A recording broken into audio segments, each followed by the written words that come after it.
And I guess while we are waiting, so we don't have uncomfortable silence, maybe I'll just quickly introduce the key people on this call. This project that we're working on is funded through the Nature Conservancies, and we have Sebastian on this call. Do you maybe want to just say a few words about you and what you're doing at TNC and where you're calling in from? Thank you very much, Frank. And yes, while we wait for other people to join, well, my name is Sebastián Cabrera.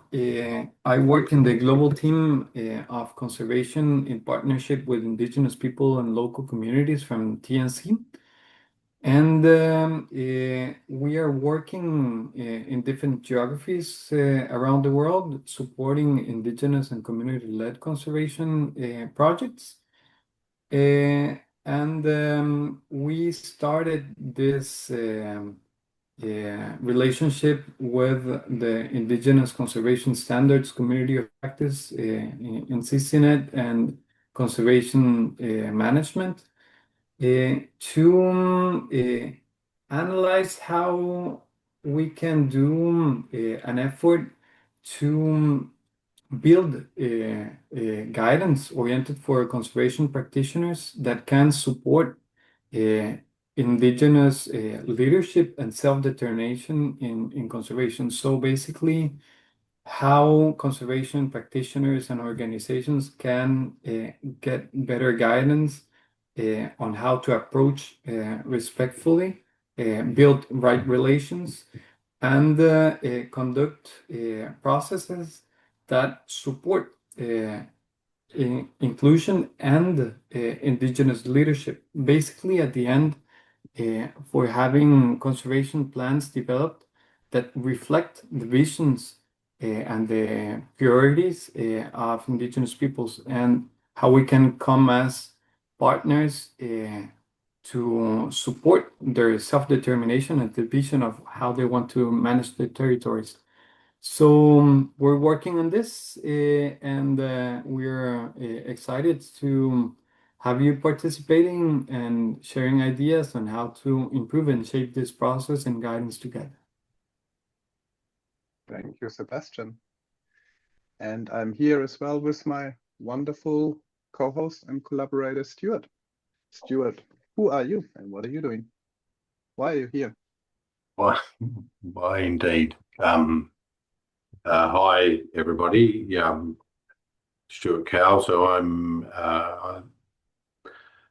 with Conservation Management, or now our commonplace, but Conservation Management, one of the three partners in this project. I'm actually, I live in Australia and in Lutruwita or Tasmania in Australia. I've had a fair bit of involvement in the development of the adaptation of conservation standards called Healthy Country Planning.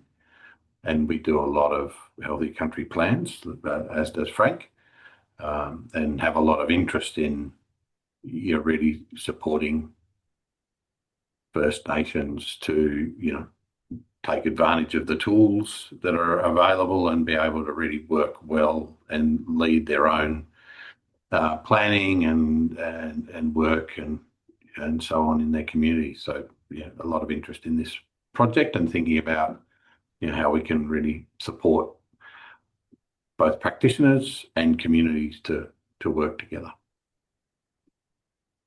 Yeah, cool. Thanks, Stuart. And yeah, last but not least, my name is Frank Weisenberger. Normally, I would be very close to where Stuart is living, and I would be based in Melbourne on Wurundjeri country in Australia.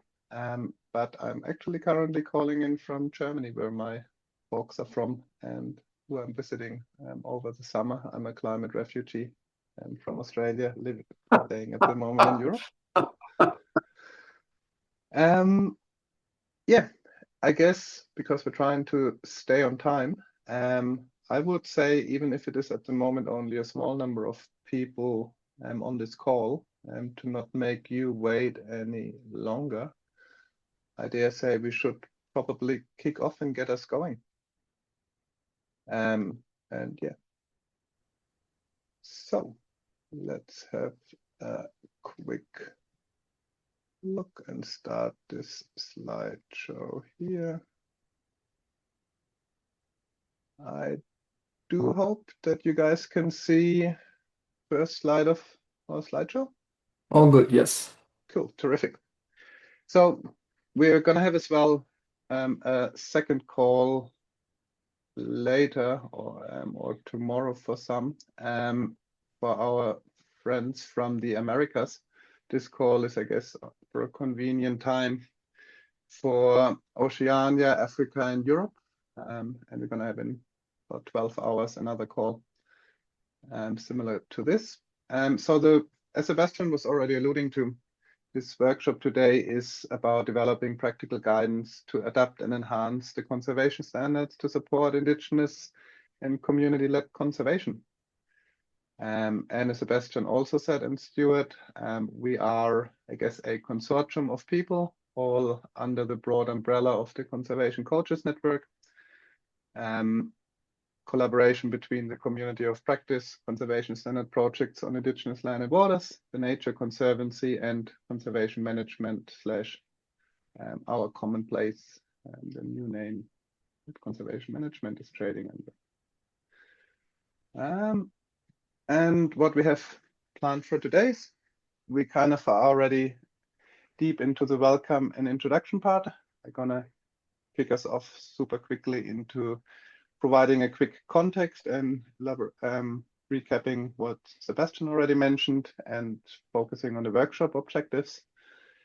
But we're trying to keep the presenting and talking to you to a bare minimum because we want to rather hear from all of you. And the majority of this call for about 30 minutes, we're gonna jump into some breakout groups on, maybe we even stay in the same in one breakout group because we're still a relatively small group, and get your input on a Miro board on the needs, uses, and formats that guidance to adapt the conservation standards should address.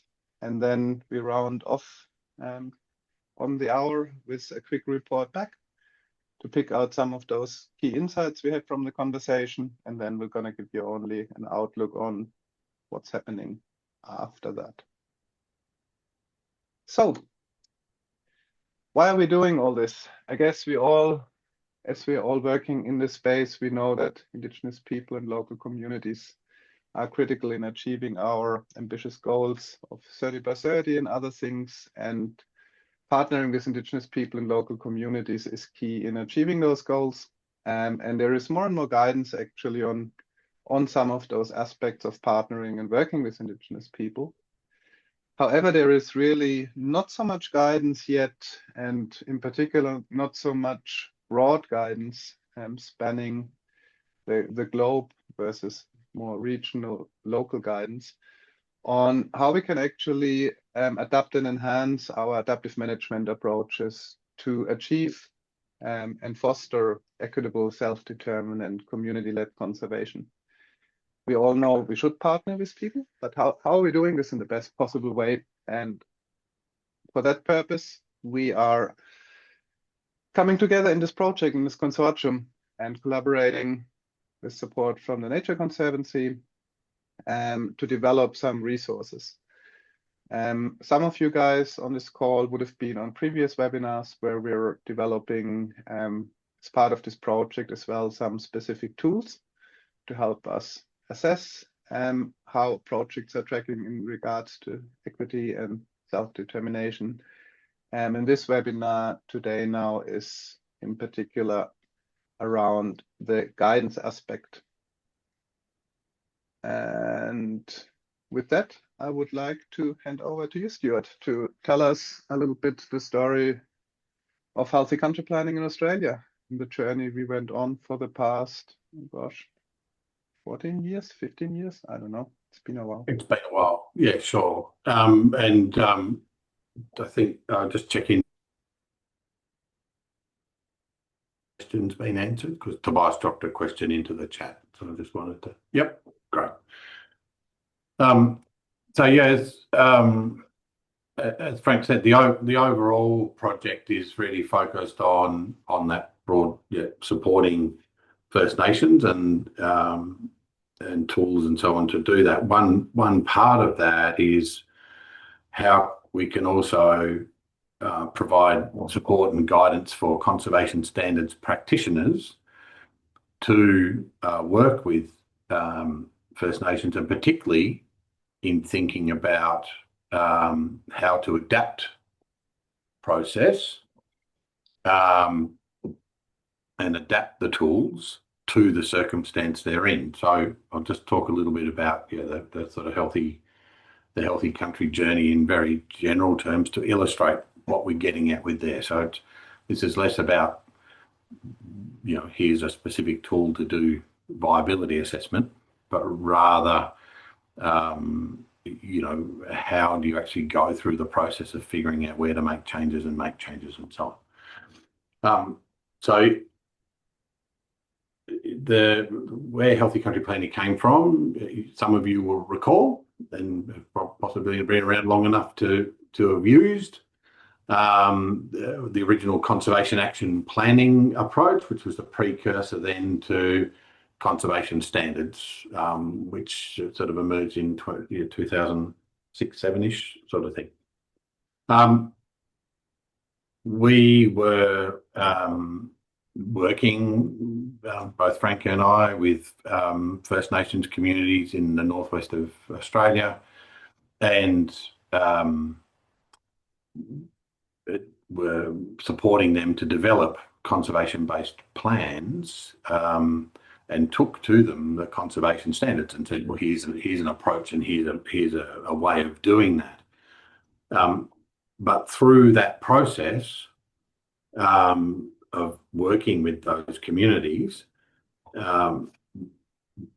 discovered where the conservation standards in that particular context wasn't going to be entirely suitable. The core architecture of the standards were fine, but some of the specific elements were leaving out significant parts of the perspectives of the communities that we were working with. And so as we went through the steps of the conservation standards, we were also kind of, I guess, negotiating the methodology and figuring out, well, where can sensible adaptations be made to incorporate those other perspectives and so on, so the community can own what's coming out of it and trust it, but at the same time retain the sort of inherent strength of the conservation standards. From that emerged Healthy Country Planning. So Healthy Country Planning came out of, in effect, a process negotiation between us as practitioners and the community that we were working with. Still aligns fully with the conservation standards, but pushes it and pulls it in particular directions to take into account the cultural context in which we were working. Importantly, that first sort of adaptation then went through several others as different communities tried to use it, and it was further adapted over time to become what is Healthy Country Planning. The sort of key adaptations that seem to make a big difference, and you'll see we didn't abandon the whole thing and start again, because we're first and foremost keen on the conservation standards. But we did quite a bit of work thinking about particularly viability, because we all know that viability is a really fundamental driver of how your adaptive management plan is framed, the values that are talked about, the threats that are driven, the goals. It's a really big driver. So we did a lot of work thinking about how to include cultural dimensions into viability, both in terms of attributes and so on and so forth, and the ways they were evaluated. That was a really critical change that then drives a lot of other changes that then sort of happen as a consequence. Similarly, and this is a long time ago, well, not so long, I guess, but sort of about 17 years ago, actually, Frank, I hate to tell you, that at that time, the conservation standards were very heavily focused on biophysical and ecological values. So just bringing in sociocultural, socioeconomic values into the conversation was really critical, and figuring out how to do that sensibly. So just broadening what sorts of things were considered as values. So you add those two things together at the start of the process, you can see you're shifting the thing around quite a bit. Much of the rest that follows. So we adjusted the terms. Again, things like words like conceptualise, which were common at the time from the early standards. People, who knows what that means? So just breaking language down so that people understand the concepts, and working on people to negotiate the language was fairly critical. And so not big changes, but sufficient. And then just process things, pretty simple processing, pretty obvious process things. So doing the process, the planning process out in Australia, Indigenous lands and seas are collectively referred to as country. So actually doing the work out where people's values and so on are changes the nature of the conversation, changes the knowledge systems being focused on and so on. So that's pretty key. Figuring out the language barriers, or trying to reduce the language barriers. So thinking about making sure that everyone understands what's going on seems obvious, but often isn't done. Working with First Nations. We focused a lot on male, female. So again, things that probably are a lot more common now, but at the time were still not particularly hardwired into processes. Making sure there's appropriate representation and so on. And for instance, now in the context of the original Healthy Country work, we had all sorts of cultural rules around mother-in-laws not being allowed with son-in-laws and things like that. And then local governance, obviously fairly critical. So those changes, were really fundamental, and made then a version of the conservation standards that then has become quite widely used in this particular cultural context, the Australian cultural context, which is, conservation standards and healthy country planning. So the purpose of this particular part of the project that we're working on, so keep going, Frank, you're right.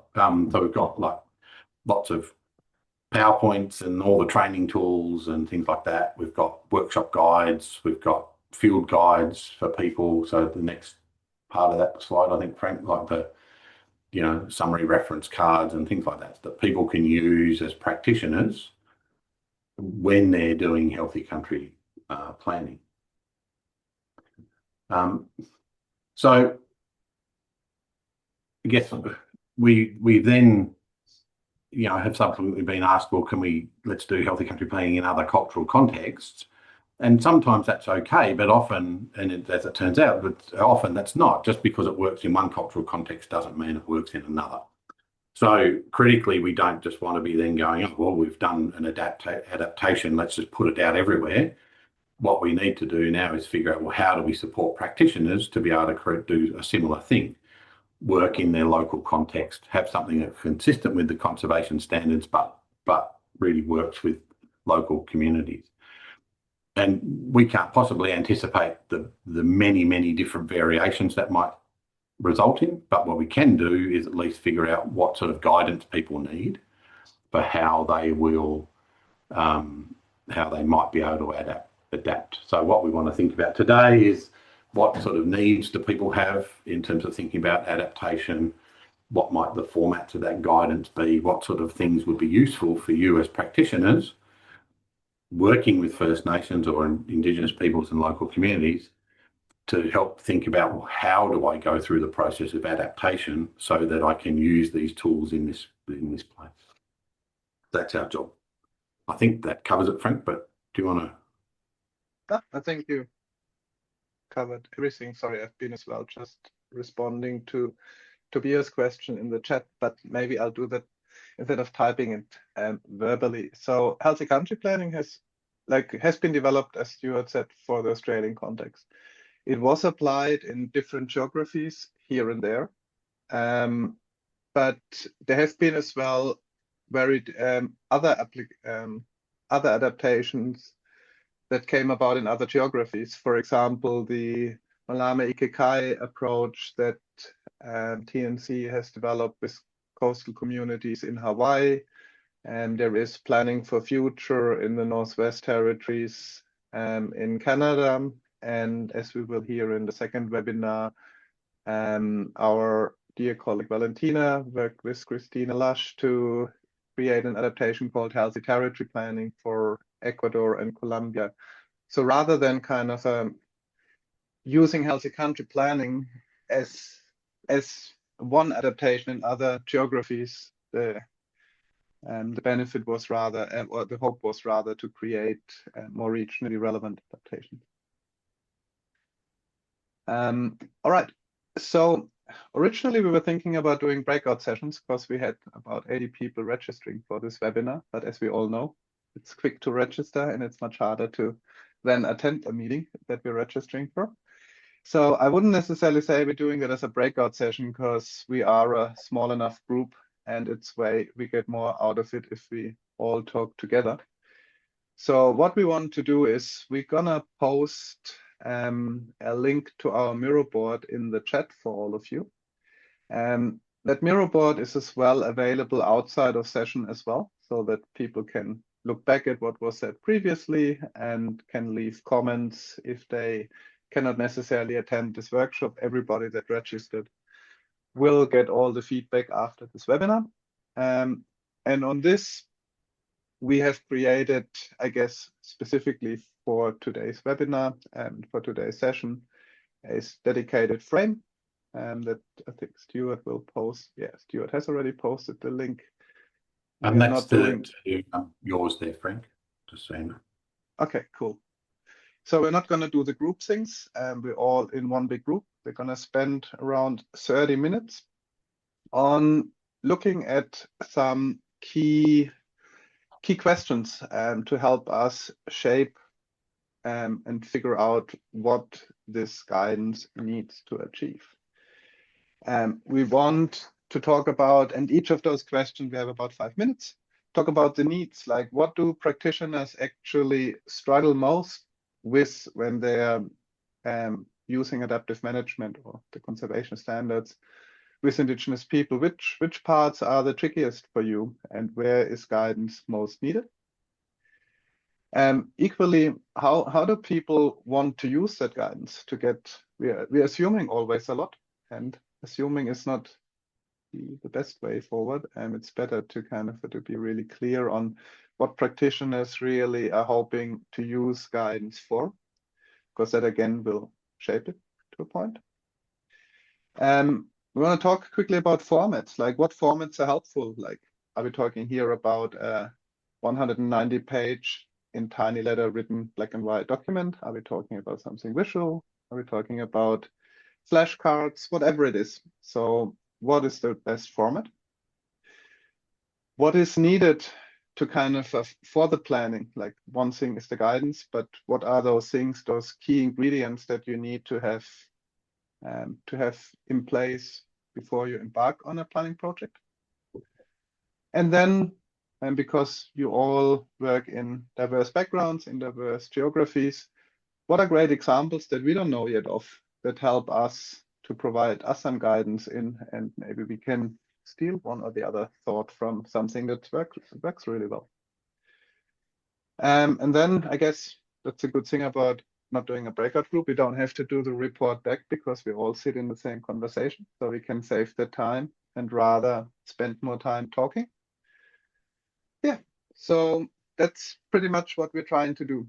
So if you are gonna stop sharing this screen now and jump over to the Miro board for which you would have received the link. And I can see already there's a whole bunch of you on the board. That is great. And please, Stuart, if there is from facilitation wise, if you cannot find us, we should be able to. How can I get you? Bring everyone to me down the bottom there, Frank. Pardon me? If you go to bring everyone to me, you should. Yeah.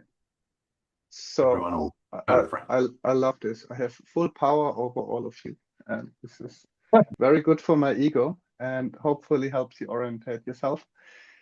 So the other parts of the board is what we've discussed previously. Here you can see, I guess, for each of those questions, a container. You can see at the bottom little sticky notes that you, by just clicking and dragging, clicking on them, you should be able to, oops, come on. You've got to click and hold, Frank. Yeah. So click and hold and drag it up. Exactly. So you can put the sticky notes on there. In an ideal world, we would be all kind of going sequentially through it. But if you have a striking idea that you need to put on a sticky note beforehand, you can do that as well. If you feel more comfortable in talking about it, turn your mics on and talk about it, and Stuart and I can type it for you as well. If you're typing yourself, it would be super cool if you could add your initials, because that would help us if you have any questions to figure out who posted the comment. And yeah, we can just work through it.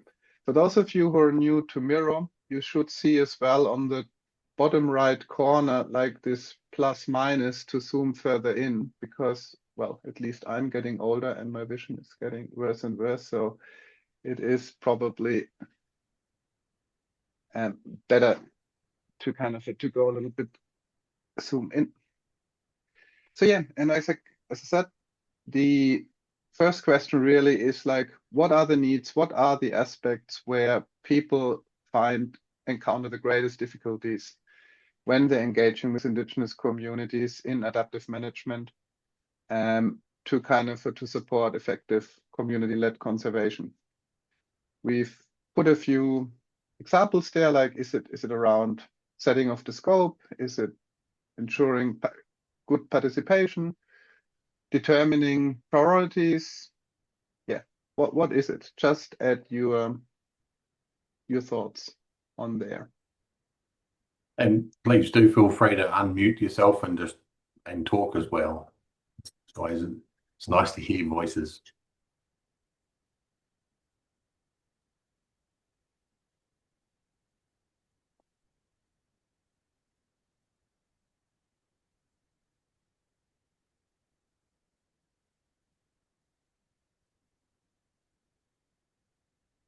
And equally, if anybody has any technical difficulties, yell out, please, and we'll do our best to help you.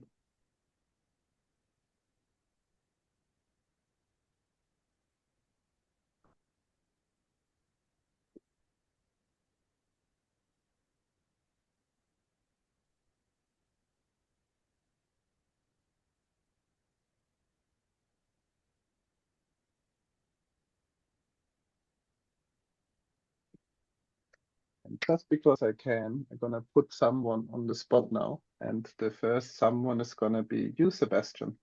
In your work, where do you find the biggest difficulty or challenge in rolling out adaptive management with indigenous communities? What's one of those key things that worries you? I was just thinking and typing a sticky note, and for me, one like problem or like challenge has been the institutional dynamics and standard way of doing things, and changing those like mental models of how things are being done to spaces where teams that are allowed to slow down and have the time to build right relations and get closer to communities to do conservation with communities. And I think those shifts in mental models have brought great changes. So maybe I will put a sticky note regarding like standard operations and shifts on mental models.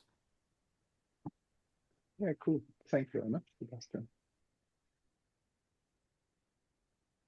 Put a note there. I know it's one of the regular conversations that we have and find challenging, and this is in a lot of different places, not just in Australia, is that idea that in the aggregating the world a bit, whereas obviously a lot of First Nations see the world much more in an integrated way, and so having the conversation about why you do that and why that's helpful can take a while, because it's different ways, of viewing the world.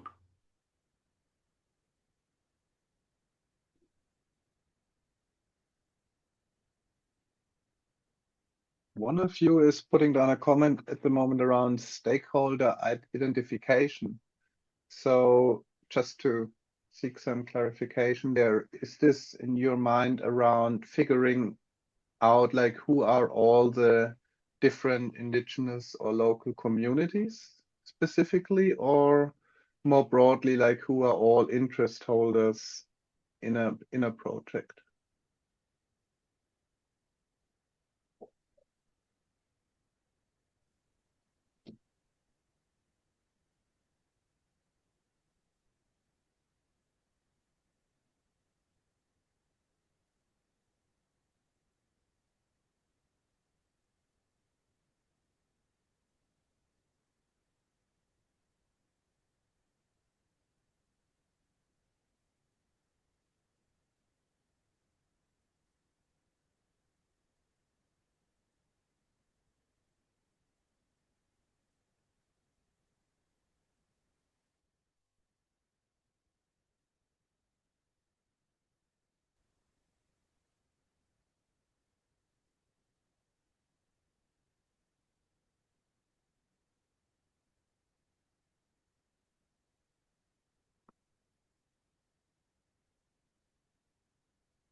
Alexandra, I think you're putting that comment in around agreeing on the definition of what community-led means.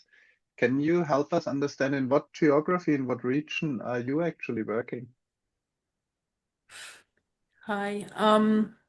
So I don't work directly myself with the communities, but I work with the teams that create the projects, design the projects. So I'm the public funding manager that supports teams at our organization that work designing those projects in different regions. And what I've noticed, and also what I heard from different presentations, that sometimes there's no agreement what locally led is, or what people understand different things under local. And sometimes I notice that just because you're in the country, they by default things over local. And I heard from one webinar where they actually had a really good idea that the communities are also not homogeneous. So when you're, say, locally, just because even you have one person from that community, they do not necessarily represent the whole community. So I think like as a first step, it always really important to actually understand who you represent.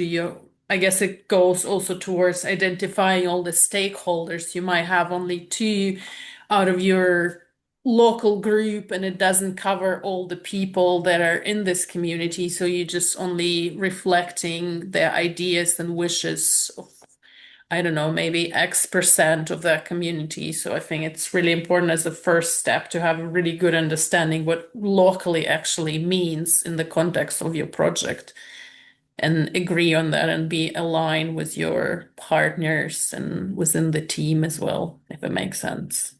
Oh yeah, no, it makes perfect sense. And this is probably as well, again, one thing that is so helpful as a comment for us, because in Australia, just the way how land rights are managed, for us it is there is a cleaner link between a part of a project and the people involved in the project. Just yeah, just from a, I guess from a framework that is used in Australia. But like I guess in different geographies, in different regions, like in Africa, that is, for example, or in parts of Asia, a totally different situation and a lot more complex, as you mentioned. So I hope you don't mind, Alexandra, but I've put your communities in a homogenous there as a comment, because I think it's an important thing to pick up.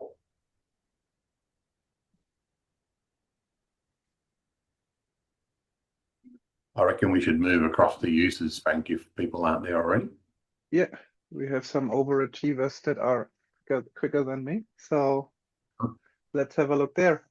So yeah, when it comes to users, like how would you guys would apply this guidance? I guess we probably have on this call, well, we already seen it from your comment, Alexandra, who is kind of somebody who manages or sets up the team. So is, I guess, an arm length away from the coal phase of really working with the communities. Like how, yeah, from the work that you're doing, from your roles in your organizations, how would you see this guidance provide benefit to you?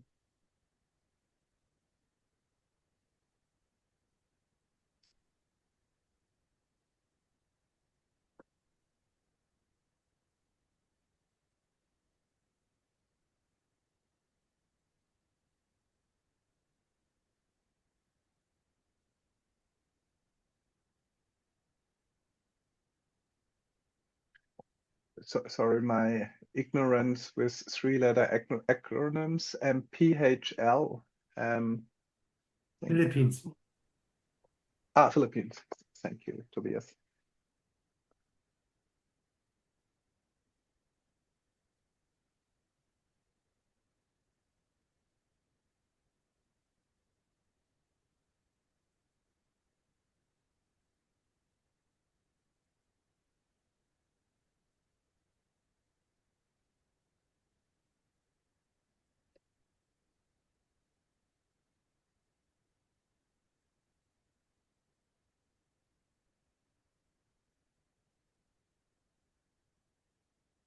And sorry, now I'll pick you as my victim, Tobias.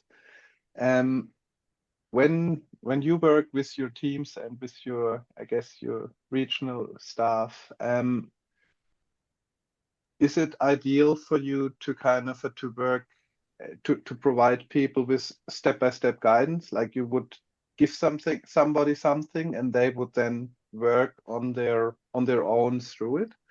Or in Rewild, do you normally kind of do this more on a program level, that you, like, somebody's actually helping people work through it step by step? Like how much of it is kind of totally done by people on the ground on their own, and how much guidance do you get from, I guess, program staff on a program level? Yeah, that depends on our levels of engagement. So there are some engagements, for instance, this one example in the Philippines where we are quite involved, and where we are really working with the local partner organizations, and then indirectly with the indigenous partners on a very regular, like weekly basis. So it is really based on a let's say helping relationship, yeah. Whereas there's also other less involved ways of support to partner organizations and so on, where it could be more generic and it could be through, let's say, through some type of a resource, or through 2 or 3 meetings and then providing some resources or something like this. So it depends on the level of engagement. Okay, very good.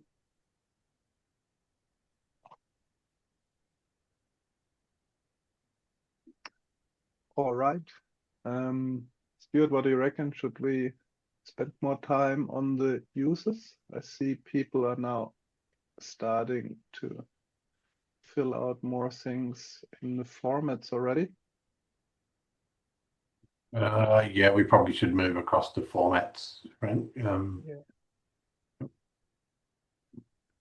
So I guess we only really very, very briefly showed on the slideshow some of those possible formats. If you move to the right, you can see as well some of the materials that we developed in Australia to support healthy country planning, to give you, I guess, in what formats it can be. Like, and I guess those of you who know the conservation standards 5.0 was just released. So there is, I guess, format-wise, like a more bigger book-like thing that is quite wordy and quite complex. And then those are all PDFs, so you should be able to click through them as well and see how they're set up. Like the summary reference cards are really dot point style documents that are, I guess, yeah, trying to, in a very quick bird's eye view point, look at those things.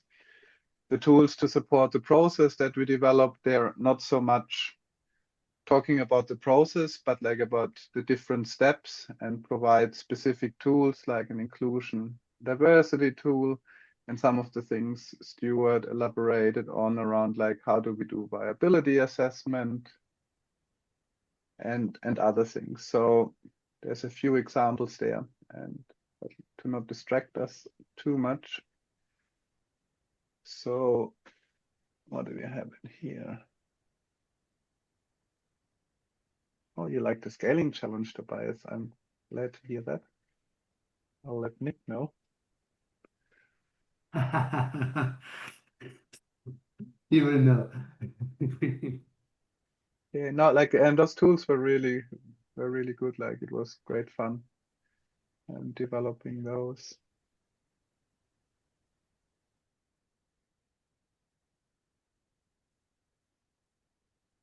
I'm not sure who put in the comment about the case studies. Just a quick question. Has whoever wrote this comment seen some of the case studies that we developed as the COP previously? That is kind of looking at how people been using the conservation standards. Because with case studies, what is interesting or important for us to understand is like how big or how small do people want a case study to be? Should a case study only be really neat and small and depict only one key aspect?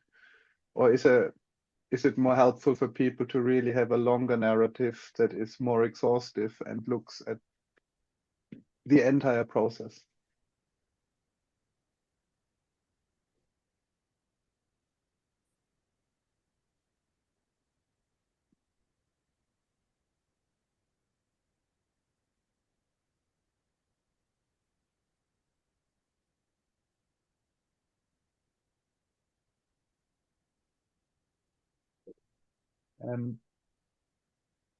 That's a good comment, Natalia, here around the train the trainer. I guess this is in a lot of ways like the way how the conservation standards or healthy country plan, well, both conservation standards and healthy country planning have been originally set up. And this is as well something that outside of this project, we are under the banner of the community of practice, we're working on as well to provide some online training to create materials for online training to replicate and to do more the trainer style things, because that is something that hasn't happened as of yet.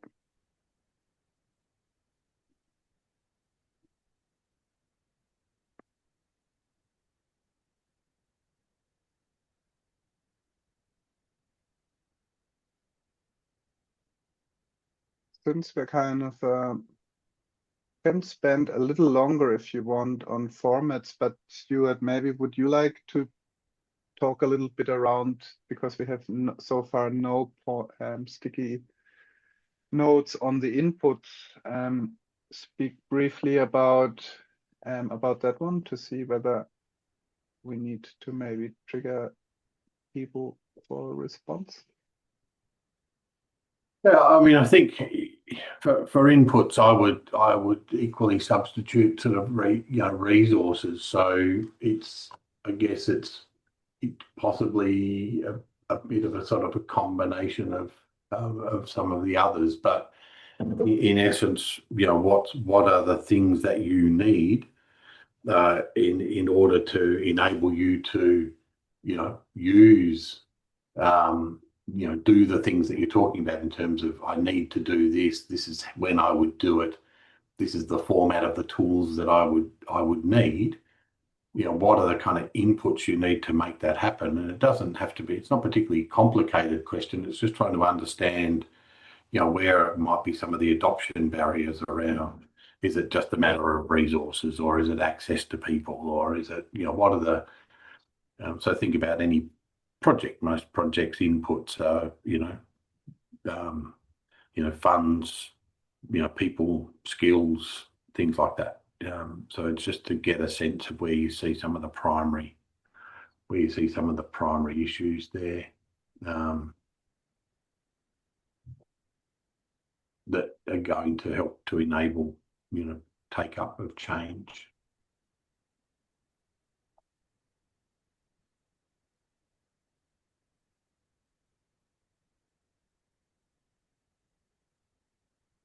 I think what we're kind of getting at there is, it's no,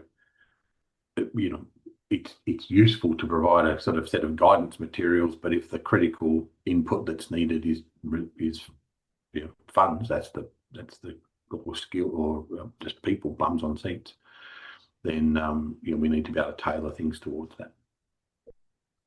And that's kind of my good. Yeah. So like Sebastian saying, that sort of institutional readiness, terrific, exactly right. So how do we pick that up?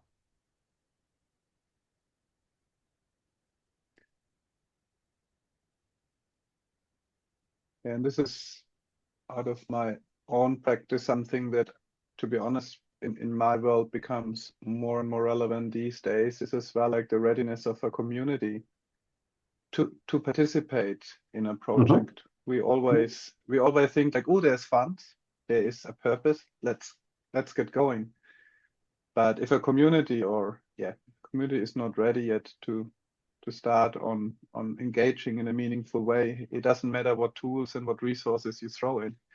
You will very hardly achieve community ownership or leadership in it, because it is mostly driven from externals.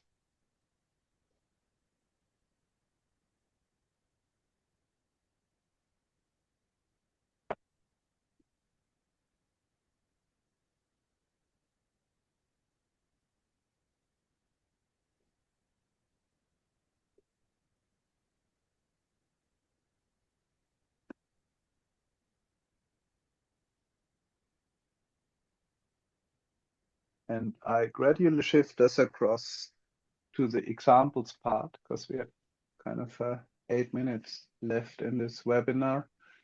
I'm not sure if all of you have consistently worked in the conservation space. Maybe some of you came into this space from other industries, that may be health or community development more broadly, or other things. Like, have you seen, or you come from a different region, because Stuart and I are both from Australia. We have quite a narrow Australian focus in those regards. Like, have you seen any examples regarding guidance like this that is super helpful, super meaningful, and you reckon we need more of and we should look at? If that's the case, pop in those examples. We will research and use it as guidance to help us develop materials.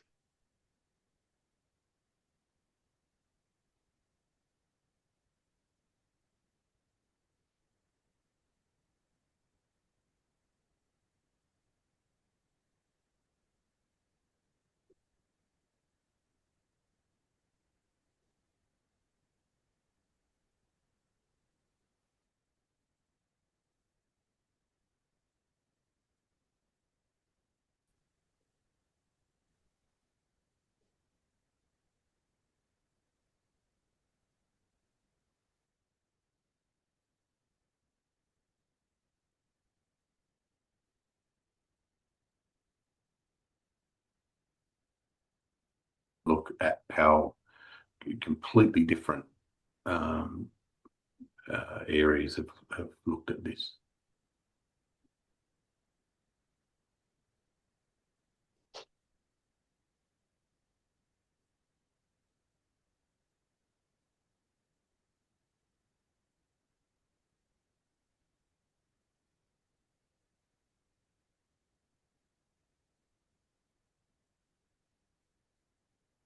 Thanks for the link, Tobias. We will have a look.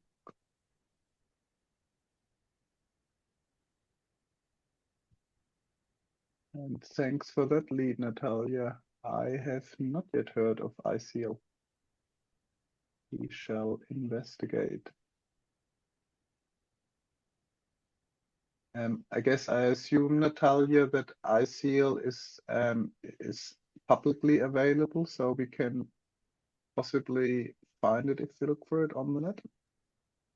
I think so. I will try to find the link because I downloaded this PDF, but I'm trying to find the link, the public link, and I'll share here. But I think Wonderful. it's a public available. It's a really nice source. Thank you so much.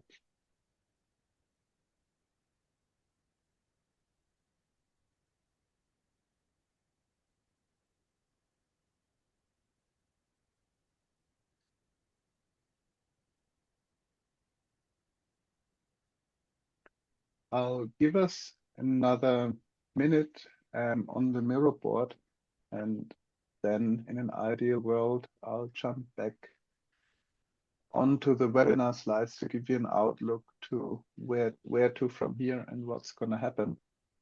As I mentioned earlier on, this link and this Miro board remains available for all of you. And for all those who couldn't join the call and add things live. So thanks, you found the link, Natalia. If you have any groundbreaking thoughts after you jump off this call, please don't hesitate to come back to the board and add them on. We'll keep this, we keep the editing function on for another 7 days or so. But you will see as well, I'll just zoom out from my screen. We have as well a continuous feedback session, feedback section on the board, on the kind of top left, on the left side of the frame. Purpose of that is we will, at one point, we will lock the post-it notes so that nobody can accidentally delete a post-it note and delete some great insights.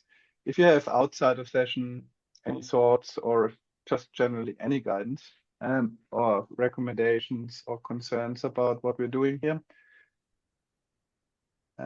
please come back, fill them in, and get in touch with us. And if it's okay with you guys, I will jump back onto the PowerPoint presentation, sorry, Google Slides, and talk to you about next steps. So, as I mentioned to you, we have the out-of-session feedback, where you can always leave comments, put your thoughts on.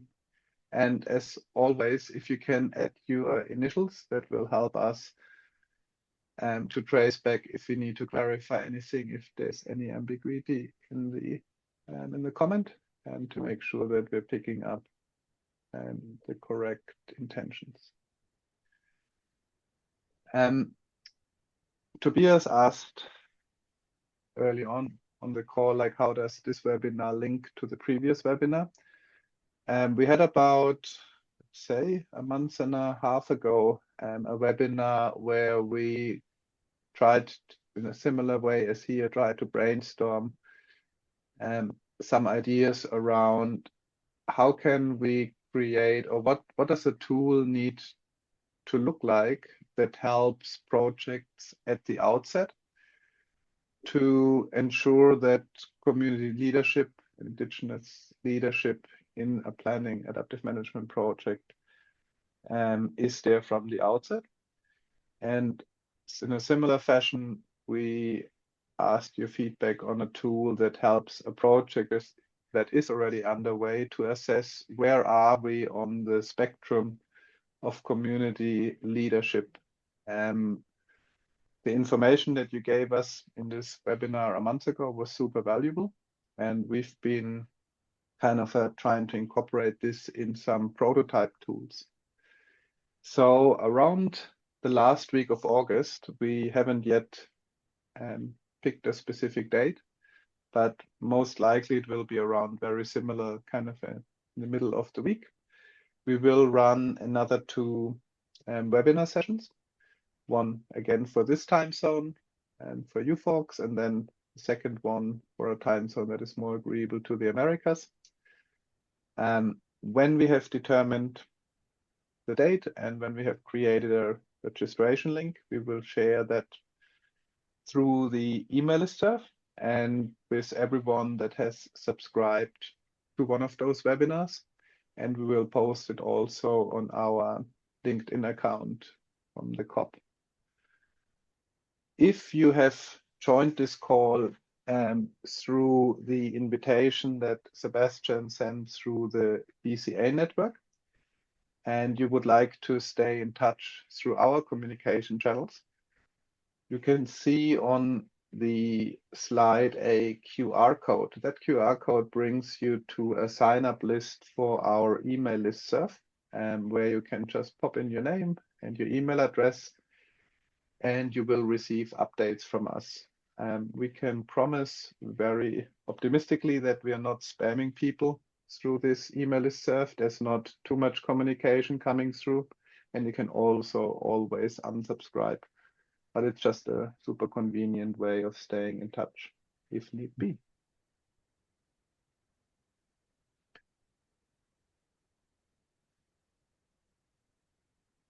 And yeah, I'm not sure, Stuart, do you have any comments? I mean, obviously just thank everyone, but also encourage you to, if you get a thought, come back in and pop that thought on there. Share this with others to add their thoughts as well. But it's really been very helpful. So thank you. Terrific. And thank you so much, Stuart, for your help with today's webinar. Thank you, Sebastian, for supporting this project. And yeah, thanks all to you for making the time and giving us an hour of your workday. It's always great to have you as part of this. And, Thanks. Bye. Thank you very much, all to all. thank you.